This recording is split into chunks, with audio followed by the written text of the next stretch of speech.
یہ جو اب اہل سنت علماء شور مچا رہے ہیں کہ جی مسجدوں میں ایسا ہو رہا ہے ویسا ہو رہا ہے، ان کے پیچھے نماز کیسے ہو سکتی ہے، تو یہ پبلک کو خاموش کرنے کے لیے کہہ رہے ہیں، ورنہ ان کے ہاں نماز کوئی بھی پڑھا سکتا ہے چاہے وہ کچھ بھی کرے۔ ان کی روایات ہیں صلو خلف کل مسلم برن کانا او فاجر۔ تو ہم جب یہ سوچتے ہیں تو ہم یہ سوچ رہے ہوتے ہیں حسن ظن میں کہ شاید ان کے یہاں بھی فاسق نماز نہیں پڑھا سکتا، نہ ان کے یہاں فاسق امام بھی ہو سکتا ہے، اولو الامر بھی ہو سکتا ہے، اور خلیفہ بھی ہو سکتا ہے، اور کیا ہو سکتا ہے، امیر المومنین بھی ہو سکتا ہے۔ یہ جو خصوصیات ہیں صرف یہ ہمارے یہاں ہیں۔ یہ بالکل ایسا ہے جیسے یورپ میں کوئی ایک شریف آدمی سوچے کہ ایک وزیر کے ذریعے سے، اس کی غلطی کے ذریعے سے 2 لوگ مر گئے ہیں اور اس نے استعفیٰ دے دیا ہے، تو پس انڈیا اور پاکستان میں بھی 2000 لوگوں کے بعد کوئی وزیر استعفیٰ دے دے گا؟ نہ، وہ تم شریف ہو جو ایسا سمجھ رہے ہو، وہ ایسے نہیں ہیں لوگ۔ وہاں کے وزیر انتہائی کرپٹ قسم کے لوگ ہیں، وہ 2000 کے 2 لاکھ کو مارنے کے بعد بھی استعفیٰ نہیں دیں گے۔ تو جس طرح سے ایک یورپ کا شریف آدمی سمجھے گا اپنے وزیر کے حساب سے وہاں کے وزیر کو، تو ہم شیعہ بھی اپنی فقہ کے مطابق سمجھ رہے ہیں ان لوگوں کو، جبکہ پھر ہم عرض کریں کہ ان کے یہاں نہ اولو الامر کے لیے، نہ خلیفۃ المسلمین کے لیے، نہ حاکم کے لیے، نہ امام جماعت کے لیے کوئی شرط نہیں ہے، جو پاور میں آ جائے اس کی اطاعت واجب ہے۔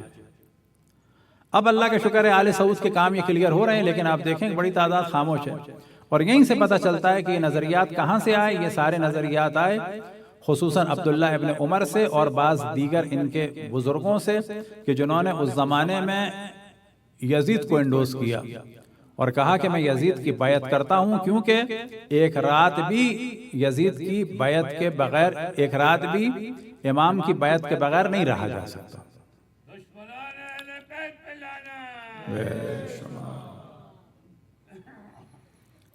اور پھر جب یہ گیا یہ شخص حجاج بن یوسف کی بیعت کرنے، تو حجاج بن یوسف سو رہا تھا۔ تصور کریں کہ یہ فاسقوں کے ہاتھ پر اور پاؤں پر بیعت کرنے والا ایک جانب گروہ، اور ائمہ معصومین کو بے حکم اللہ سبحانہ و تعالی ماننے والا گروہ وہ ہے کہ جو ہمیں صلوات پڑھیں بر محمد و آل محمد۔ تو یہ جو بقی کا سلسلہ ہوا سمجھیں انہی لوگوں کے ذریعے سے ہوا۔ اب بہت تفصیل میں نہیں جاتے، بس یہ ذہن میں رکھیں کہ جو کچھ ہوا جس طرح سے ان کو مانا جا رہا ہے، بالکل ایسے ہی جب اہل بیت کو مانا گیا تو ان کے بڑوں نے اہل بیت کے دشمنوں کو بھی مانا۔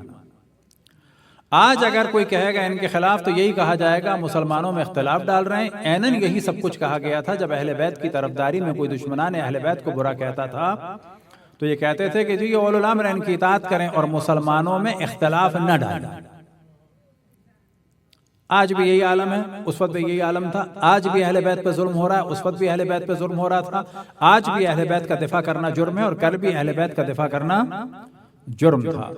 دعا ہے کہ خداوند تبارک و تعالی ہمیں اس جرم پر قائم و دائم رکھے اور ہماری نسلیں بھی یہی جرم کرتی رہیں۔ کون سا جرم ان کی نگاہوں سے؟ یعنی اہل بیت علیہم السلام کا ذکر اور مودت۔ صلوات پڑھیں دعا کی قبولیت کے لیے بر محمد و آل محمد۔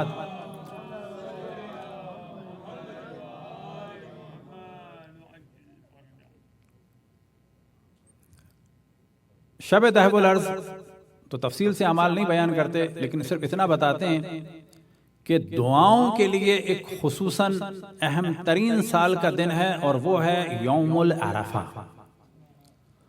اور یہاں تک کہا گیا ہے کہ اگر روزہ رکھو گے تو بہت ثواب ہے، لیکن اگر دعا پڑھنے میں کمزوری ہے تو روزہ نہ رکھو۔ یعنی اگر اعمال عرفہ انجام دینے میں کمزوری محسوس ہو رہی ہے تو بے شک روزہ نہ رکھو۔ وجہ کیا ہے کہ یہ دن بہت زیادہ اہم ہے دعاؤں کے لیے۔ اس کے بالکل ہی دوسری طرف یہ جو دن ہے دہب الارض کا، اس میں بہت تاکید ہے روزے کی۔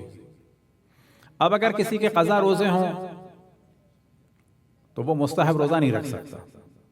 یہ ضمن فقہی مسائل بھی ہم بیان کرتے رہے۔ اب یہ قضا روزہ اگر کسی کا ہے تو وہ روزہ نہیں رکھ سکتا، لیکن اگر قضا نماز ہے تو مستحب نماز پڑھ سکتے ہیں۔ نماز کا الگ مسئلہ ہے، روزے کا الگ ہے۔ پس اگر قضا نماز ہے تو آپ نماز والدین پڑھ سکتے ہیں، مستحب نماز پڑھ سکتے ہیں، لیکن اگر روزہ قضا ہے تو مستحب روزہ نہیں رکھ سکتے۔ پس اگر اس دن کا ثواب حاصل کرنا ہو تو کیا کیا جائے گا؟ اس قضا روزے کی نیت کر کے روزہ رکھ لیں اور روزے کو مکمل کریں۔ ایک عدد روزہ آپ کی گردن سے اتر بھی گیا اگر قضا ہے باقی، اور ساتھ میں مستحب کا بھی ثواب مل جائے گا۔ آج کل روزے کے حوالے سے کیونکہ مختلف ایپس ہیں اور مختلف ٹائمنگز ہیں، تو آپ یہ دیکھیں کہ جو ایپس ہیں اس میں جو ارلیسٹ ٹائم ہو، مثال کے طور پر کہیں 3:10 ہے، کہیں 3:15 ہے، کہیں 3:20 ہے فرض کریں، تو جو سب سے کم والا ٹائم ہو کھانے پینے کے حساب سے اس کو منتخب کریں، بہتر ہے۔ اور جو آخری ٹائم ہو، مثال کے طور پر کہیں آ رہا ہے کسی ایپ میں 3:25، تو نماز کے لیے اس لاسٹ والے کو وہ کریں۔ نماز میں احتیاط یہ ہے کہ لیٹ ہو، کھانے پینے میں احتیاط یہ ہے روزے کے لیے کہ امساک پہلے ہو، لیکن اگر کسی کو کسی ایپ کے بارے میں یقین ہے تو وہ اس پر عمل کر سکتا ہے۔ یہ ہم نے احتیاط کا بتایا کیونکہ سب کی کیلکولیشن کچھ نہ کچھ الگ ہے۔ اور پھر افطار کا تقریباً مغرب کا ٹائم اکثر کا جو ہے وہ تقریباً صحیح ہے کیونکہ اس میں سن سیٹ بہت زیادہ کلیئر ہے۔ اسی طریقے سے اگر کسی کے اپنے قضا روزے نہیں ہیں اور والدین کے قضا روزے ہیں تو بہتر یہ ہے کیا ہے کہ اس دن کا بھی ثواب حاصل کر لے، اور والدین کے پر واجب ہیں لیکن چھوٹوں پر بھی حرام نہیں ہے۔ واجب ہونا الگ بات ہے، واجب نہ ہونا الگ بات ہے۔ بیٹے پر واجب ہونے کے معنی یہ نہیں ہے بڑے کہ چھوٹوں پہ نہیں ہے کچھ، اور بیٹے پر واجب ہونے کے معنی یہ بھی نہیں بیٹیاں نہیں رکھ سکتی۔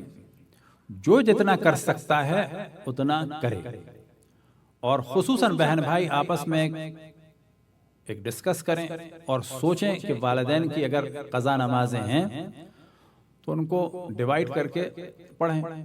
البتہ ڈیوائیڈ کرنے کی بھی ضرورت نہیں، جو جتنی زیادہ پڑھے گا اتنا ثواب۔ یہ ذہن میں نہ آئے کہ میں 10 سال کی نمازیں باپ کی پڑھ دوں، تو انہوں نے تو نہیں پڑھی، بابا انہوں نے نہیں پڑھی تو ان کو 10 سال کا ثواب بھی نہیں ملے گا۔ اور جو 10 سال کی نماز پڑھے گا اس کو ایسا نہیں ہے کہ یہ سارا ٹائم ضائع ہو گیا اسے کچھ نہیں ملے گا، اس کو تو الگ ثواب ملے گا۔ ہاں یہ نماز اس کی نہیں مانی جائے گی، کیا مراد؟ اس کو اپنی ظہر اثر پڑھنی ہوگی، اپنی قضا نمازیں پڑھنی ہوگی، یہ نماز مانی جائے گی والدین کی، لیکن ایسا نہیں ہے کہ ثواب نہیں ملے گا، ثواب ضرور ملے گا۔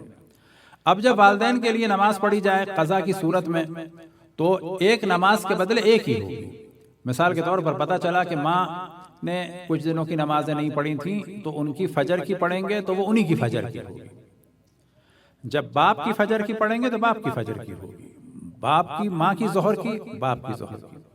اب چاہے ایک ایک دن کر کے پڑھ لیں، چاہے اس طریقے سے پڑھ لیں، لیکن کوشش کریں کہ پڑھیں، اور یہ ذہن میں رکھیں کہ جتنا پڑھیں گے اس کا اپنا ثواب الگ رہے گا۔ اس میں اس چکر میں نہ پڑھیں کہ مثلا 5 سال ڈیوائیڈ کریں تو 4 سال ڈیوائیڈ کریں تو میں زیادہ کیوں پڑھوں، بلکہ کوشش کریں کہ ہم زیادہ پڑھیں۔ ہماری دادی کی کوئی نماز قضا نہیں تھی، لیکن ہماری بڑی پھوپھی نے کہ اللہ ان کے درجات بلند سے بلند فرمائے، پہلی دفعہ جو ہم درس میں گئے تھے مولانا صادق صاحب کے، وہ انہی کے ذریعے سے گئے تھے۔ وہ اور ان کے شوہر واقعاً بہت نیک تھے، اللہ ان کے درجات کو بلند سے بلند فرمائے۔ تو ہماری دادی کو یہ مسئلہ سابقہ زمانے میں مشہور تھا کہ 40 دن نماز نہیں پڑھتے، چلے کے بعد پڑھتے ہیں۔ یہ پہلے مشہور تھا، جب بچہ پیدا ہو تو 40 دن نماز نہیں پڑھتے، یہ مشہور تھا اس زمانے میں۔ تو ہماری دادی کی کوئی نماز قضا نہیں تھی، لیکن ان کو کیونکہ مسئلہ معلوم نہیں تھا، بچے کی ولادت میں کتنا ہوتا ہے جو نفاس کا خون ہوتا ہے، اب یہ خواتین کے لیے بھی واضح ہو جائے مسئلہ کہ خواتین کو 3 طرح کے خون ہیں، حیض، نفاس اور استحاضہ۔ بچے کی ولادت میں جو خون ہوتا ہے وہ نفاس ہے، وہ 1 منٹ کا بھی ہو سکتا ہے، اور زیادہ سے زیادہ کتنا مانا جائے گا؟ 10 دن۔ 10 دن کے بعد اگر ہوگا تو اس میں پھر استحاضہ کا مسئلہ ہوگا، وہ تفصیل سے الگ موضوع ہے۔ تو ہماری پھوپھی نے کہ اللہ ان کے درجات بلند سے بلند فرمائے، ہماری دادی کے جتنے بچے ہوئے ان کو پتا تھا کہ ماں نے کوئی نماز قضا نہیں کی ہے، لیکن انہوں نے بچوں کے حساب سے 40 دن کی ان کی ساری نمازیں پڑھی۔ خود پڑھی. اب وہ اور بہن بھائیوں سے کہتی ہیں کہ تم بھی ڈیوائیڈ کرو، یا اچھا تمہاری ولادت میں جو قضا ہوئی تم وہ پڑھ لو. یہ بھی تو ہو سکتا تھا کہ تمہاری وجہ سے قضا ہوئی، لیکن انہوں نے کسی سے کچھ نہیں کہا. ممکن ہے کسی اور نے بھی پڑھی ہو، لیکن انہوں نے خود خوشی سے پڑھی. تو ذہن میں رکھیں کہ جتنا پڑھیں گے اتنا خود کو ثواب ملے گا. تو والدین کے لیے بھی روزہ رکھا جا سکتا ہے. اب اگر سوال یہ پیدا ہو کہ مثال کے طور پر ٹائم کم ہے، اذان اور اقامت کے ساتھ اپنی ظہر نماز پڑھیں یہ زیادہ بہتر ہے، تو جواب ملے گا نہیں، بدون یعنی بغیر اذان و اقامت کے اپنی قضا نماز پڑھ لیں ظہر کے ساتھ تو زیادہ بہتر ہے. وجہ کیا ہے کہ وقت کم ہے، اذان اقامت مستحب ہے، قضا نماز پڑھنا واجب ہے. اسی طریقے سے آپ کو لگتا ہے کہ مختصر نماز میں پڑھوں گا، کہ جو ماہ رمضان میں 2 سال پہلے طریقہ بتا چکے ہیں مختصر سے مختصر نماز کیسے ہو سکتی ہے، تو آپ بے شک مختصر پڑھیں، لیکن بہتر کیا ہے کہ اپنی قضا نمازیں جلد سے جلد انسان ادا کرے. اور کیا کریں؟ اسی طریقے سے اپنے والدین کی اگر قضا نمازیں ہیں، اور اگر اللہ سبحانہ و تعالیٰ نے مال دیا ہے تو پھر تھوڑی تھوڑی کر کے پڑھوا لیں. بے شک اگر وہ پڑھوانا چاہے تو کچھ طالب علم ہیں ہماری نگاہ میں، پاکستان میں بھی ہیں، قم میں بھی ہیں، نجف میں بھی ہیں. آپ ایک دم سے نہیں کروا سکتے، مثلا ہر مہینے 1 مہینے کی کروا لیں یا خود پڑھ لیں. اب اس میں بہتر تو یہی ہے کہ پہلے اپنی قضا پڑھیں پھر والدین کے لیے جو ہے بے شک کسی کو اجیر کر لیں. تو یہ سارے کام ہو سکتے ہیں. ہمیشہ یہ نہ سوچیں کہ یہ 10 سال کی میں کیسے دوں گا. آپ 10 سال کی 1 سال میں نہ کرائیں، 10 سال کی 1 مہینے میں نہ کرائیں، بلکہ آپ سوچیں کہ ہر مہینے کراتا رہوں گا. ہر مہینے کرائیں گے بہت ہی ممکن ہے مختصر اماؤنٹ لگے.